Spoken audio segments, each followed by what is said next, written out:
Assalamu alaikum. Welcome to my YouTube channel Dr. Talha FSC and MD-CAT preparation. My name is Dr. Talha Munawar and today we will talk about the measles and install experiment. This is also a topic of FSC class 12 biology and from the chapter of chromosome and DNA. And कुछ topics होते हैं जिनके लिए concept ज़रूरी होते हैं और इसीलिए मैं आपको इस चैनल में वो टॉपिक्स आपको पढ़ाऊंगा जिसके लिए कॉन्सेप्ट ज़रूरी होंगे जो एक्सपेरिमेंट जो बायो में हेल्पफुल होंगे for also for FSc and also for MD cat.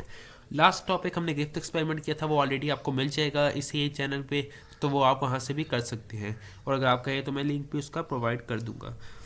And so I let's start our topic which is measles and Stahl experiment. So student measles and Stahl experiment मैंने PTB की book से साथ की है ताकि wording by word भी आपको समझ आ जाए, क्योंकि हम अगर बोर्ड से सिर्फ समझाते हैं तो अक्सर लोग होते हैं कि जो बोर्ड से समझ आ जाती है लेकिन वर्डिंग उनको समझ नहीं आती बुक की, जिसकी वजह से उन्हें डिफ़िकल्ट होता है। सो पहले मैं आपको ओवरव्यू दूंगा इस एक्सपेरिमेंट का, उसके बाद हम वर्ड बाय वर्ड इसको समझेंगे। सो स्टूडेंट्स डीएनए रेप्लिकेशन के लिए ये एक्सपेरिमेंट किया गया मीजल्सन मैथ्यू मीजल्सन एंड फ्रैंकलिन स्टॉल जो कि कैलिफोर्निया इंस्टीट्यूट ऑफ टेक्नोलॉजी के स्टूडेंट्स थे। उधर उन्होंने 1958 में ये एक्सपेरिमेंट परफॉर्म किया। अब स्टूडेंट्स डीएनए रेप्लिकेशन पे इन्होंने परफॉर्म किया और डीएनए रेप्लिकेशन के ना 3 प्रपोज मेथड्स थे। अब 3 प्रपोज मेथड कौन कौन से थे? एक था कंजर्वेटिव मॉडल, एक था सेमी कंजर्वेटिव मॉडल और एक था डिस्पर्सिव मॉडल।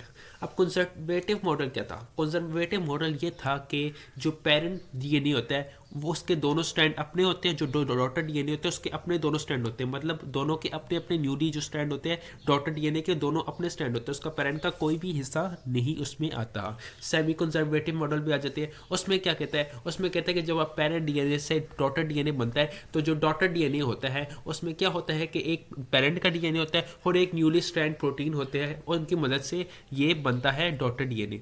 और ये सेमी कंजर्वेटिव मॉडल है और यही सबसे ज़्यादा स्टेप 1 है अभी, लेकिन तब मालूम किसी को नहीं था कि ये कौन सा स्टेप 1 है, इसीलिए मीजल्सन एंड स्टॉल एक्सपेरिमेंट ने ये एक्सपेरिमेंट किया, मीजल्सन एंड स्टॉल ने, सॉरी। एंड लास्ट था डिस्पर्सिव मॉडल।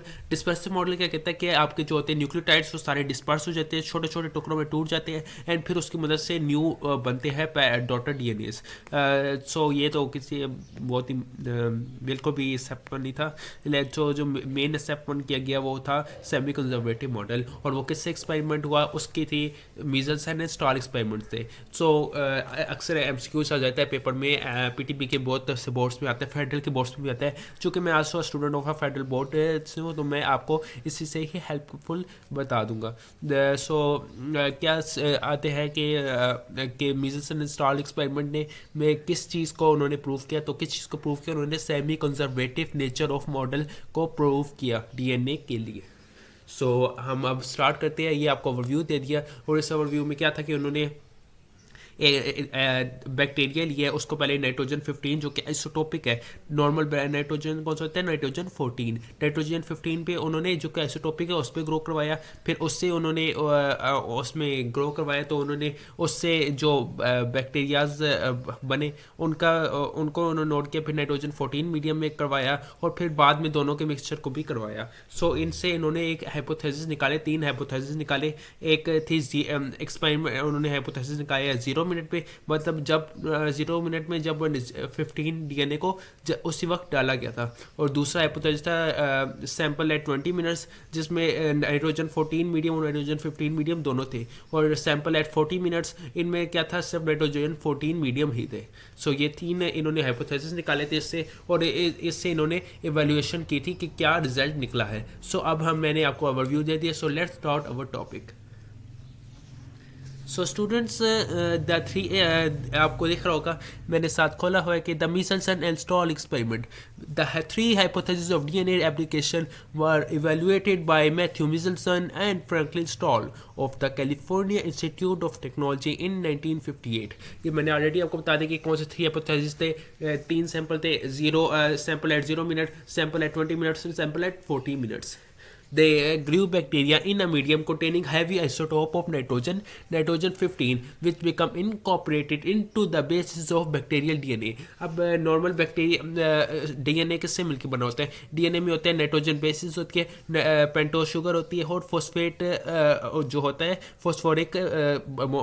फॉस्फोरिक एसिड होता है, मतलब इन तीनों की मदद से डीएनए बना होता है। अब डीएनए में नाइट्रोजन बेसिस जो होती है, तो इन्होंने नाइट्रोजन 15 पे जो कि आइसोटोपिक था डीएनए, आइसोटोपिक नाइट्रोजन 15 है, उसमें उन्होंने बैक्टीरिया को ग्रो करवाया। तो क्या हुआ, बैक्टीरिया का डीएनए किससे मिलकर बना होता है? नाइट्रोजन से मिलकर बना होता है। तो नाइट्रोजन 15 जो था वो उनके डीएनए में इनकॉर्पोरेटेड हो गया, तो उसकी वजह से उनकी बेसिस में अब नाइट्रोजन 15 ही है बैक्टीरिया में। सो आगे चलते हैं। After several generation the DNA of these bacteria was denser then that of bacterial grown in a medium containing the lighter isotope of nitrogen 14। चूँकि नाइट्रोजन 15 जो था वो कि हैवी आइसोटोप था। आइसोटोप आप जानते हैं कि मैस जिनका ज़्यादा होता है, एटॉमिक नंबर सेम होता है लेकिन मैस नंबर उनका ज़्यादा होता है, जिसकी वजह से वो क्या था, हैवी था बाकी नॉर्मल बैक्टीरिया से जिनको जो नाइट्रोजन 14 में पैदा हुए। तो वो नाइट्रोजन 15 वाला भारी था, मतलब हैवी।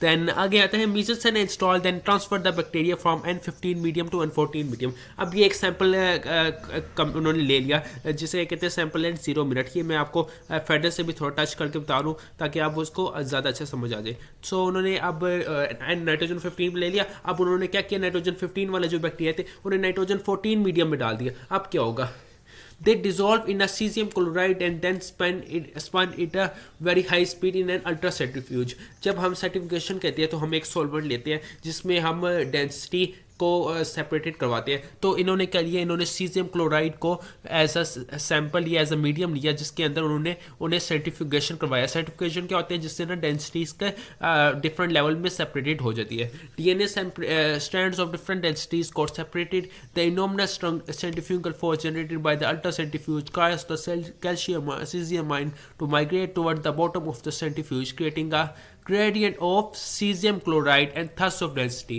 अब क्या हुआ कि cesium ions जो थे वो भारी थे, वो नीचे हो गए, क्लोराइड आयन ऊपर हो गए। तो इन्होंने एक माइग्रेशन कर दी, एक जिसे कहते हैं ग्रेडियंट उन्होंने डेवलप कर दिया डेंसिटी का, जिससे अब जो तीनों स्टैंड थे ना वो अपनी डेंसिटी के अकॉर्डिंग कोई नीचे फ्लोर बॉटम पे हो गया, तो कोई ऊपर सिंक में हो गया, कोई दरमियान में हो गया, फ्लोट करने लगा, कोई नीचे सिंक हो गया, कोई दरमियान में। तो ईच डीएनए फ्लोट और sink in a gradient until reaches the position where density. ज़ाहिर सी बात इन्होंने वही बताया कि जो इसकी डेंसिटी होगी उसके मुताबिक वो जिस डेंसिटी पे होगा वो एडजस्ट होगा। अब स्टूडेंट्स, मैंने आपको सबसे पहले बताया था कि जो नाइट्रोजन 15 होता है वो सबसे ज़्यादा डेंसर होता है। क्यों डेंसर होता है? क्योंकि उसमें आइसोटोपिक मैस नाइट्रोजन 15 है, वो वाले बैक्टीरिया डेंसर है। तो अब क्या हुआ, नाइट्रोजन 15 वाला जो था वो सबसे ज़्यादा डेंसर था। देखिए मतलब जो सैंपल एट 0 मिनट्स जो सबसे पहले सैंपल लिया गया था, अब वो सबसे नीचे बैठ गया। अब ये देखें बॉटम ऑफ ट्यूब को आपको दिखा रहे हैं, उसमें सबसे ऊपर कौन सा है, तो टॉप ऑफ ट्यूब मतलब बॉटम ऑफ ट्यूब में जो है वो नाइट्रोजन 15 है। दरमियान में कौन सा हाइब्रिड है, और सबसे ऊपर कौन सा नाइट्रोजन 14। नाइट्रोजन 14 सबसे हल्का था तो वो सबसे ऊपर है, सबसे नीचे कौन सा नाइट्रोजन 15 है। So they migrate further down due to a denser region of caesium chloride gradient. So इस तरह हमारी डेंसिटी के अकॉर्डिंग ये सेपरेटेड हो गए। अब जो DNA complected immediately after the transfer was all dense, मतलब ये एक था। However the bacteria complete the first round of replication. जब नाइट्रोजन 15 में हमने सैंपल लिया, अब नाइट्रोजन 15 में हमने नाइट्रोजन 15 बैक्टीरिया नाइट्रोजन 14 में डाला हमने। अब वो क्या हुआ, जब उसने फर्स्ट राउंड कंप्लीट कर लिया देन हमने तब के ना सैंपल ले लिया, और उस सैंपल में क्या था, उस सैंपल में था nitrogen 14 DNA and nitrogen 15 DNA. मतलब क्या, एक स्ट्रैंड था उनके पास नाइट्रोजन 14 और एक स्ट्रैंड था उसके पास नाइट्रोजन 15। अब ये सैंपल एट 20 मिनट्स हो गया। अब सैंपल एट 40 मिनट्स वाली आ गई। After the second round of replication, जब 2 राउंड ऑफ रेप्लिकेशन कर लिया हो रही है, अब कौन सा मीडियम है, अभी भी नाइट्रोजन 14 है। और अभी क्या था सैंपल 20 मिनट्स में कि एक स्ट्रैंड नाइट्रोजन 15 का था और नाइट्रोजन एक 14 का था, क्योंकि अभी नया डाला था तो इस वजह से नाइट्रोजन 15 का भी एक स्ट्रैंड था। और अब जब 40 मिनट्स हो गए तो क्या हुआ, 2 density of classes observe, 1 intermediate and 1 equal to nitrogen 14। अब इसमें 2 सेपरेटेड हो गए दो क्लासेस के ऑब्जर्व होगी डेंसिटी। एक दोनों क्या थे स्ट्रैंड जो थे वो नाइट्रोजन 14 के बन गए। अब नाइट्रोजन 15 का अलग बन गया, नाइट्रोजन 14 के अलग बन गए। अब ये तीन तरह की डेंसिटीज हो गई में सेपरेटेड हो गया। ये तीनों इस तरह सेपरेट हो गया कि सबसे नीचे होगा नाइट्रोजन 15, ये बॉटम ऑफ ट्यूब की लिहाज से दिखा रहे हैं, पेज में अब आप करके दिखा रहे हैं, हालांकि ये है बॉटम ऑफ ट्यूब इन्होंने लिखा हुआ है। तो नाइट्रोजन 15 जो है वो सबसे नीचे है। उसके दरमियान पे एक हाइब्रिड ब्रांड यही है ब्रांड जो सैंपल है 20 मिनट्स में लिया गया था। वो क्या ब्रांड था कि एक था स्ट्रैंड उसमें नाइट्रोजन 14 और एक था नाइट्रोजन 15। ये क्या शो करता है, यही चीज़ जो थी वो हाइब्रिड ब्रांड, यही मेन चीज़ थी जिसके ज़रिए शो हुआ कि सेमी कंजर्वेटिव मॉडल में क्या था कि एक स्ट्रैंड पेरेंट का होता है, मतलब नाइट्रोजन 15 जो पेरेंट था, न्यू क्या बना नाइट्रोजन 14, वो क्या था डॉटर। अब एक स्ट्रैंड डॉटर का था, एक स्ट्रैंड नाइट्रोजन 15 नाइट्रोजन 14 का था। अब इससे क्या अंदाजा हुआ कि डीएनए जो रेप्लिकेट करता है वो DNA as a semi conservative model करता है और कोई भी मॉडल सारे रिजेक्टेड है। सो यही इन्होंने रिजल्ट फॉलो किया कि फर्स्ट राउंड ऑफ रेप्लिकेशन में वन हैवी जब 20 मिनट्स था, फर्स्ट राउंड जो था 20 मिनट्स में लेके, उसमें क्या था, एक हैवी स्ट्रैंड था कौन सा नाइट्रोजन 15 एंड लाइट स्ट्रैंड था कौन सा नाइट्रोजन 14। सो जब ये इन्हें रेप्लिकेट किया गया तो one hybrid heavy strand to form another duplex, मतलब हैवी जो स्ट्रैंड था उसने अपना एक नया डुप्लेक्स बना लिया, वो अलग हो गया। और जो लाइट स्ट्रैंड था नाइट्रोजन 14 उसने अपना डुप्लेक्स बनाया, मतलब डॉटेड डीएनए वो अलग हो गया। तो दो स्ट्रैंड्स हमें मिल गए और इसमें क्या हुआ कि एक नीचे वाला था जो नाइट्रोजन 15 था बिल्कुल जो नीचे बैठ गया, और एक नाइट्रोजन 14 था जो ऊपर चल गया जो सबसे मतलब लाइट था। So this experiment clearly confirmed the prediction of Watson-Crick model that DNA replicates in a semi-conservative model. Watson-Crick model वो थे जिन्होंने डीएनए को मॉडल को प्रेजेंट किया था। उन्होंने कहा था कि सेमी कंजर्वेटिव मॉडल के तहत ये रेप्लिकेट करता है, लेकिन उनके पास ना कोई एक्सपेरिमेंटेशन थे, उन्होंने एक सिर्फ हाइपोथेसिस दिया था। लेकिन मिचेल्सन एंड स्टाल ने उससे प्रूव किया और बताया कि ये वाकई में ऐसा होता है। सो यही था एक्सपेरिमेंट। और ये इसकी डायग्राम है जिसमें सीधा बताया हुआ कि सैंपल ये फर्स्ट सैंपल था, ये नाइट्रोजन 14 का था, ये नाइट्रोजन 15 का, और ये जब इंटरमीडिएट बना था, और जब इंटरमीडिएट वाला और नाइट्रोजन 14 वो लास्ट है 2 जनरेशन जो बाद में थी। सो यही था इसका टॉपिक। सो होप सो आपको समझ आ गई, जो ना समझ आया वो आप पूछ सकते हैं कमेंट सेक्शन में। सो दुआ में याद रखिएगा और फी अमान अल्लाह हाफिज़।